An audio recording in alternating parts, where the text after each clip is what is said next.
Orthodox Jewish rapper NISSIM Black may only be in his early 30s, but he's already led a full life. Born to musician parents in 1986, Damian Jamal Black grew up in a tough neighborhood in Seattle. I was gone today. Tzadikim. Yeah. In his youth, Nissim's parents were in jail for drug dealing.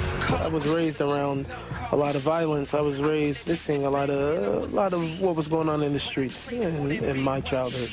And things were not normal, you know, as it pertains to Jewish lifestyle. I never sat at the table, I don't think, with my family and ate a dinner together, you know. I have Shabbos, not only throughout the week, but I have Shabbos now with my children.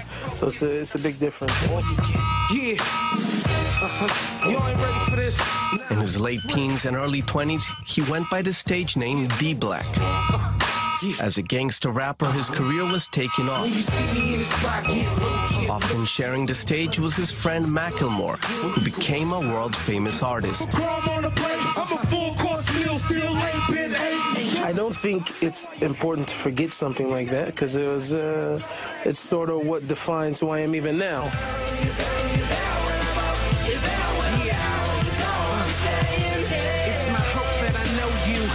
Desire that I show you, gratitude that I owe you. Cause I was in that creeper's no-go until you came and dust off and revealed my spark. Raised a Muslim by his Sunni grandfather, Nissim eventually became a Christian. But a close death experience with a rival gang member pushed him to do some soul searching. He discovered Judaism, studied day and night before converting with his wife, sister, and brother-in-law in 2013. When I got to Jerusalem, everything changed. Everything changed. It was, you know, the air is different here. It's not the same air, you know. I think, you know, just being here and having a change of surrounding opened me up. It expanded my consciousness of how to create and what to create. To get a closer impression of what a day in the life of NISSIM Black looks like, we followed him around for a day in Jerusalem, where the rapper spends his time recording and producing with his brother-in-law Joseph and producer Israel Laub in a studio in the ultra-Orthodox neighborhood of Mea Shearim.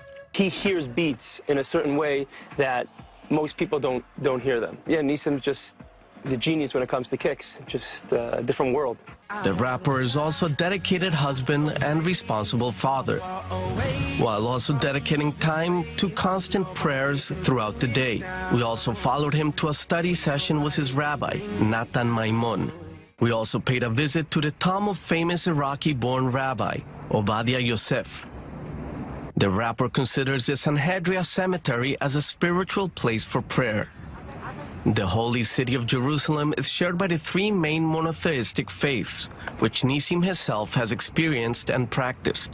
I can relate to a lot of people, you understand what I'm saying? A person doesn't actually know unless you've been one of them, you understand? So, you know, sometimes I get into a cab and it's a Muslim guy. I can have a conversation with him that nobody else can have. It's a Christian guy also too. Fly away, far away from this place. Nissim recently released his first record since moving to Israel. It is his second album since converting to Judaism. The album's title in Hebrew is Lemala, meaning above.